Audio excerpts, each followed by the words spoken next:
Understanding your workflow is a really fundamental part of getting a smooth delivery process through your business. It's about understanding what happens from the moment you make a sale right through to when you collect payment. Now, there's other aspects to understand around workflow as well. I mean, there's the sale end about what can happen before you make a sale, and I cover that in my other video around creating your sales process.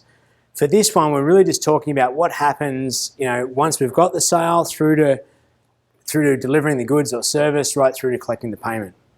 So you'll see I've got an example here of a really basic workflow system that might say, okay, the first thing that happens is we get a purchase order.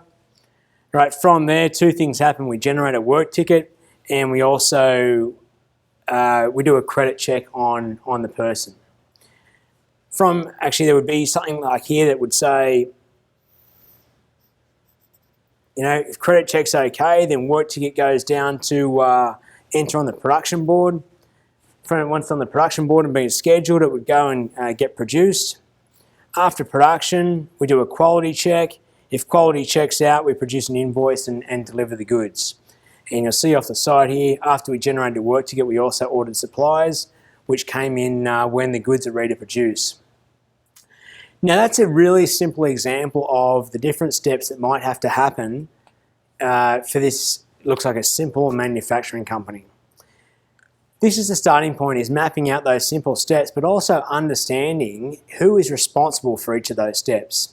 So if you go back to your organizational chart, and if you haven't got an organizational chart, review my video on how to create your organization chart. But once you have your organization chart, you can take each of those roles on that chart and align them with the different steps in your workflow. I'm going to suggest that your workflow, when you do it, is going to be a fair bit more complicated than this.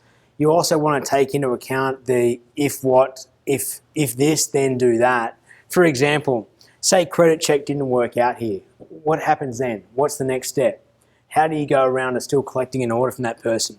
Maybe you move to cash on delivery terms or something like that.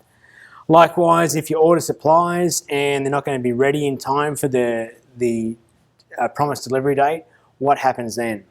So this is sort of understanding the big picture of how things flow through the business. Now, to do this, there's a really simple way that you can do it. And I recommend getting a pad of sticky notes, and you go up on the wall and you take each of these boxes and write them on a sticky note, and you can put them all over the wall and then move them around until you get it looking the way that you think it should look. Then you can take a photo of it and draw it up a little more professionally. Once we understand the big picture, the next step is to look at, okay, what systems have we got, or what paper trail do we need to have, or what are the physical things that we need to have in the business to help us to follow this. For example, let's say you've got purchase order to work ticket to order supplies, okay?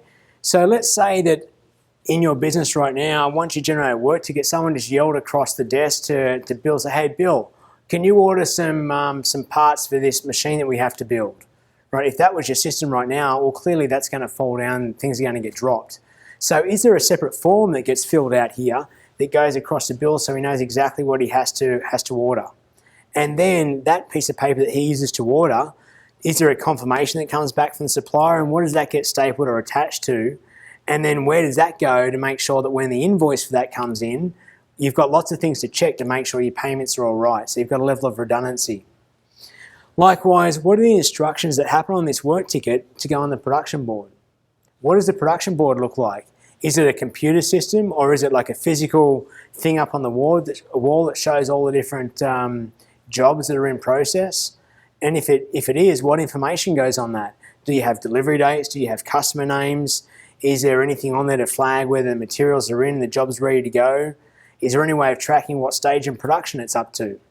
So all of these things to take into consideration when mapping out your workflow. Now, I've given you an example here based on a small manufacturing company. What if you're a service provider? It's not something physical or tangible. Well, you might still have a production board that represents all the jobs that you have in process. And what is the trigger to say that when something gets invoiced? Is it just stay on the production board and all of a sudden someone has to catch it? Or is there a piece of paper that is generated once the job's finished and it's marked off at the quality check stage saying job's done, signed by Susie, and that bit of paper then goes onto Mary's desk onto a spike or into a certain in tray. Some kind of physical system that you've got in the business so you can know where things are at all the time, and people can also know what needs to happen next. They're little triggers to mark the next step in the process.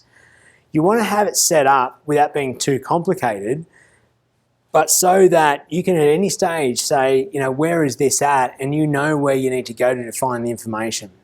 A lot of times in businesses, particularly as you start to grow beyond a certain size, a certain system may have worked for the smaller size, but as you get busier and busier, that system becomes a lot of work to manage as you get bigger. This is where technology can come into place very heavily.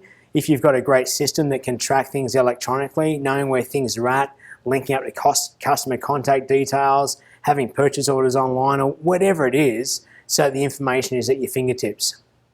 It doesn't have to be computerized. I've seen some very effective paper systems also. But the trick is to have it simple enough, yet have enough information that things are at your fingertips when you need them, and the balls aren't being lost in production.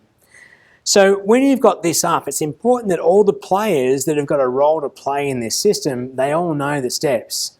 It's important that this person here, let's say this is Bill, it's important that Bill doesn't just understand what he has to do and what happens before and after him, but if Bill understands his whole system and the role that he plays, it brings a new level of meaning to what he has to do. And he might be able to do something or make suggestions that are going to make it easier back up at this stage. It's amazing the different people in your organisation, how they might be able to have suggestions on how to streamline things or make them run smoother when they understand the big picture. If your company allows for it, I'm a huge fan of, once this is in place, get Bill to spend a couple of hours seeing how this gets done, or a day or a week, whatever's applicable in your business. But the more different people can understand about the different roles in the organisation, the more they understand how to do their job really well so it all flows smoothly. So that's it. Start with your sticky notes, map them all out, draft it out, and take a photo, draw it up, and then you follow it for a while. Get everyone on board, make sure the systems are working, you think it's good. Then the way to know if it's working really well is when mistakes happen, right? A lot of people think when mistakes happen that's disastrous, but I see it as a real opportunity to go back to your workflow and say, okay, how did that happen? Like, what are we missing? What part of our system allowed that to happen?